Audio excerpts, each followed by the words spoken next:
అందరికీ నమస్కారం. జయ శ్రీకృష్ణ. కృష్ణుడి గురించి ముందు వీడియోలలో ఎవరైనా మిస్ అయినట్లయితే ఒకసారి ఛానల్లో ఉన్నాయి చెక్ చేయండి. అలాగే డిస్క్రిప్షన్లో కూడా లింక్ ఇస్తున్నాను. ఈరోజు మనం నందమహారాజు మరియు వసుదేవులు ఎలా కలుసుకున్నారో తెలుసుకుందాము. శ్రీకృష్ణుడు నిజానికి దేవకి వసుదేవుల పుత్రుడైనా కానీ కంసుని యొక్క చర్యల వల్ల వసుదేవుడు శ్రీకృష్ణుడి యొక్క జన్మోత్సవమును సంతోషంగా అనుభవించలేదు. కానీ శ్రీకృష్ణుడు పెంపుడు తండ్రి అయిన నందమహారాజు కృష్ణ జన్మోత్సవమును చాలా ఆనందంతో జరుపుకున్నారు. యశోదకి మగ శిశువు జన్మించెను అని గ్రామంలో అందరికీ వ్యాపించింది. నందమహారాజు జన్మోత్సవమును జరుపుటకు జ్యోతిష్యులను మరియు బ్రాహ్మణులను పిలిచెను. కుటుంబ సభ్యులందరూ పవిత్రులై నూతన వస్త్రాలు మరియు ఆభరణములతో అలంకరించుకొని శిశువును జీవితం గురించి వినటానికి జ్యోతిష్యుని చేరుతారు. ఈ సందర్భంలో అక్కడ సమావేశమైన బ్రాహ్మణోత్తములు జాతకర్మకి సంబంధించి మంగళకరమైన మంత్రాలను చదవగా జ్యోతిష్యులు జాతకర్మను నిర్వర్తించారు. నందమహారాజు బ్రాహ్మణులకు ఆభరణములు మరియు వస్త్రములలో అలంకరించబడినటువంటి గోవులను దానంగా ఇచ్చారు. గోవులనే కాకుండా ధాన్య రాశులను, బంగారు జరి అంచులు గల వస్త్రాలని మరియు ఆభరణాలను దానంగా ఇచ్చారు. అనేక మార్గాల ద్వారా అందరూ ఐశ్వర్యాలు పొందుతారు. కానీ సంపాదన కొన్నిసార్లు న్యాయంగా జరగకపోవచ్చు. కాబట్టి వేద సూత్రాలను అనుసరించి అలాంటి ఐశ్వర్యమును గోవులు మరియు బంగారు రూపంలో బ్రాహ్మణులకు దానమిచ్చి తమ ధనమును పవిత్రం చేసుకోవాలి. జాతక కర్మ కోసం వచ్చిన బ్రాహ్మణులందరూ శిశువు యొక్క ఉజ్వల భవిష్యత్తు కొరకు వేద మంత్రాలను పఠించారు. మంత్రాలతో పాటు భవనాల బయట శృంగనాదులు డక్క నినాదములు మ్రోగినవి. రంగవల్లులు అందంగా వేశారు. వీధులలో దారులలో అంతటా సుగంధ జలములను చిలకరించారు. మేడల పతాకాలతో మామిడాకు తోరణాలతో అలంకరించారు. నందమహారాజు తన పుత్రుని జన్మోత్సవంను జరిపిస్తున్నాడని విని యాదవులు ఆనందించారు. విలువైన వస్త్రాలు, చెవి కుండములు, అలాగే కంఠహారము, పెద్ద పెద్ద తలపాగలను ధరించి అనేక విలువైన కానుకలతో నందమహారాజు గృహముకి వచ్చారు. అందమైన గోపికలు వివిధ రకాల కానుకలు తీసుకొని నందమహారాజు ఇంటికి వచ్చారు. వారి చెవులకు ముత్యాల దిద్దులు, మెడలో వివిధ రత్నాలు పొదిగిన పతకములతో కూడిన హారములు, వారి పెదవులపై వివిధ అదర రాగము, కనులకు కాటుక, చేతులకు గల అందమైన బంగారు గాజులు ప్రకాశిస్తున్నవి. వారందరూ యశోదా భవనం చేరుకొని శిశువును చూసి, మా చిట్టి తండ్రి, మమ్మల్ని రక్షించటానికి నీవు ఎప్పుడూ సుఖంగా జీవించాలి అని ఆశీర్వదించారు. అక్కడకు వచ్చిన విద్వాంసులైన పలువురు బ్రాహ్మణులకి ఆనందంతో నందమహారాజు వివిధ వస్త్రాలని, ఆభరణములను మరియు గోవులను దానమిచ్చారు. బృందావన వాసులు కేవలం గోపోషణతోటే అంతటి ఐశ్వర్యంను ఆర్జించరనే విషయము మనకు తెలుస్తుంది. గోరక్షణ, సేద్యము వారి వృత్తులు. ఒక చిన్న గ్రామంలో నివసిస్తున్న వారందరూ ధరించు వస్త్రాలు, ఆభరణాలను బట్టి వారు ఐశ్వర్యవంతులుగా కనిపిస్తున్నారు. పాల ఉత్పత్తి సమృద్ధిగా ఉన్నందువలన వారు వెన్నను కూడా లెక్క చేయకుండా ఒకరిపైనొకరు విసురుకుంటున్నారు. వారి సంపదలన్నీ పాలు, పెరుగు, నెయ్యి వంటి క్షీరోత్పత్తుల రూపంలో ఉండేవి.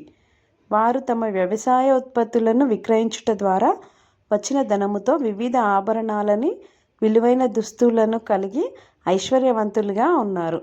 వీటన్నిటిని సంపాదించి కూడబెట్టడమే కాకుండా నందమహారాజులాగే అందరూ ఉదారముగా దాన ధర్మములు చేస్తుందురు.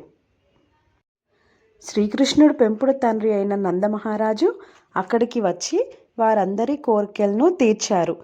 వారిని అతడు సకల మర్యాదలతో స్వాగతించి వారు ఏది కోరినా దానిని వారికి దానం చేశారు. మరొక రకమైన సంపద లేక జీవనాధారము కొరకు క్షత్రియులపై ఆధారపడిన విద్వాంసులైన బ్రాహ్మణులు జన్మదినోత్సవములలో, వివాహ మహోత్సవములలో వారి నుండి కానుకలు పొందుతుంటారు. ఈ ఉత్సవ సందర్భంలో నందమహారాజు విష్ణు భగవానుని పూజిస్తూ జనులను దాన ధర్మాలతో సంతోషింపచేస్తూ అప్పుడే పుట్టిన తన శిశువు శ్రీకృష్ణుడు సుఖముగా ఉండాలని మాత్రమే కోరుకుంటున్నాడు. శ్రీకృష్ణుడు ఆది విష్ణువు అని నందమహారాజుకు తెలియదు. శిశువును రక్షించమని విష్ణు భగవానుని ఆయన ప్రార్థించాను. బలరాముని తల్లి అయిన రోహిణీదేవి వసుదేవుని భార్య, గొప్ప సౌభాగ్యశాలిని. శ్రీకృష్ణ జన్మోత్సవ సందర్భంలో నందమహారాజును అభినందించుట కొరకై అందమైన వస్త్రములు ధరించి, పూలమాలలు, రత్నహారములు వంటి ఆభరణములు ధరించి అక్కడికి వచ్చాను. దేవాది దేవుడైన శ్రీకృష్ణుడు నందమహారాజు గృహమున ఉదయించెను కనుక లక్ష్మీదేవికి బృందావనంలో తమ వైభవమును ప్రదర్శించవలసి వచ్చాను. బృందావనము భాగ్యలీలా విలాసములకు అప్పటికే నిలయముగా ఉండెను. కృష్ణ జన్మోత్సవం అయిపోయిన తర్వాత నందమహారాజు కంసుని ప్రభుత్వమునకు సంవత్సర పన్నును చెల్లించుట కోసం మధురా నగరమునకు వెళ్ళుటకు నిర్ణయించుకున్నాడు. అతను బయలుదేరుటకు ముందు గ్రామంలో పెద్దలైన గోపాలులను పిలిచి తాను తిరిగి వచ్చే వరకు బృందావన సంరక్షణ విషయంలో అప్రమత్తంగా ఉండాలి అని వారిని కోరారు. తన మిత్రుడైన నందమహారాజు మధురకు వచ్చిన వార్తను విని వసుదేవుడు అతనిని అభినందించవలయనని ఆరాటపడ్డాడు. నందమహారాజు విడిది చేసిన బసకు ఆయన వెంటనే బయలుదేరారు. నందుణ్ణి చూడగానే వసుదేవునకు ప్రాణం లేచి వచ్చినట్లు అయింది. వసుదేవుణ్ణి చూడగానే నందుడు కూడా సంతోషంతో ఉప్పొంగిపోతూ నిలుచుని అతడిని ఆలింగనం చేసుకున్నాడు. ప్రేమతో వసుదేవునికి స్వాగతం పలికిన నందుడు అతడిని ఉన్నత ఆసనంలో కూర్చోబెట్టారు. ఆ సమయంలో నందునికి తెలియకుండా అతని సంరక్షణలో ఉంచబడిన తన ఇద్దరు పుత్రుల విషయంలో వసుదేవుడు మిక్కిలి ఆందోళన చెందుతున్నాడు కనుక ఎలా అయినా వారి యోగక్షేమాల గురించి నందుని ప్రశ్నించాలి అనుకున్నాడు. బలరామకృష్ణులు ఇరువురు వసుదేవునికి పుత్రులు. నందమహారాజు సంరక్షణలోని వసుదేవుని భార్య అయిన రోహిణి గర్భమునకు బలరాముడు మార్చబడెను. యశోద పుత్రిక స్థానంలో శ్రీకృష్ణుడున్నాడు. బలరాముడు వసుదేవుని పుత్రుడని నందమహారాజుకు తెలిసినా శ్రీకృష్ణుడు కూడా వసుదేవుడు పుత్రుడేనని ఆయనకు తెలియదు. కానీ ఈ సత్యము తెలిసిన వసుదేవుడు ఆరాటంతో కృష్ణ బలరాముల యోగక్షేమములను గురించి విచారిస్తుండెను.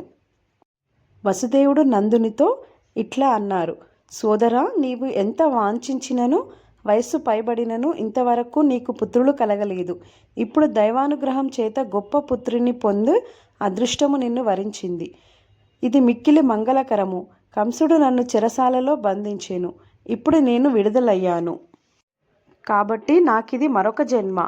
ఈ విధంగా వసుదేవుడు కృష్ణుని క్షేమము గురించిన తన భయమును పరోక్షంగా ప్రకటించాడు.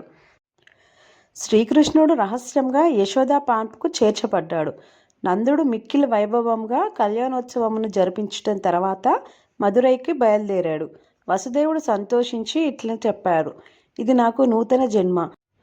మిత్రమా, మనకు కలిసి జీవించే అదృష్టం లేదు.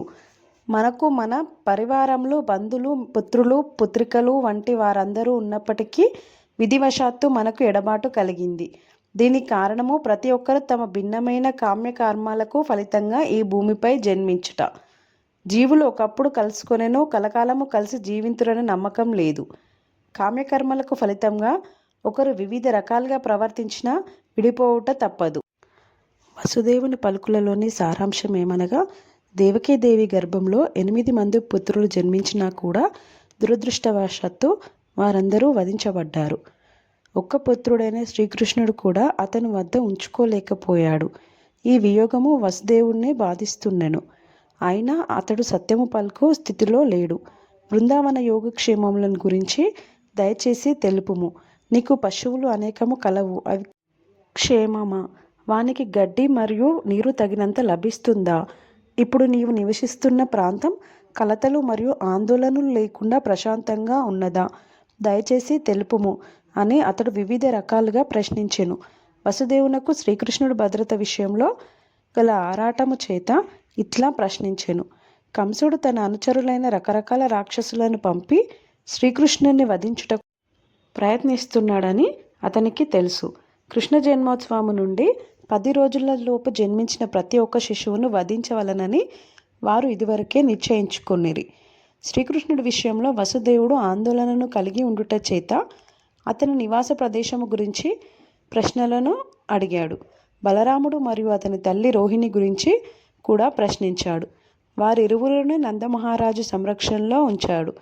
బలరాముడు తన వాస్తవ తండ్రి ఎవరో తెలియదని వసుదేవుడు నందమహారాజుకు గుర్తు చేశాడు. నీవే తండ్రివని అతడు భావిస్తున్నాడు. ఇప్పుడు నీకు మరొక శిశువు జన్మించేను.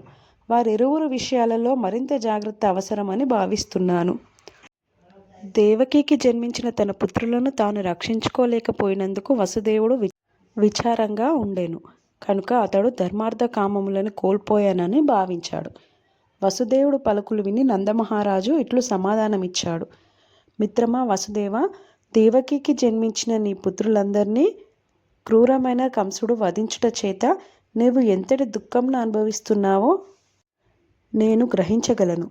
చివరి ఆడ శిశువును కంసుడు చంపలేకపోయాను మరియు ఆమె దివ్యకలోకములోకి ప్రవేశించును.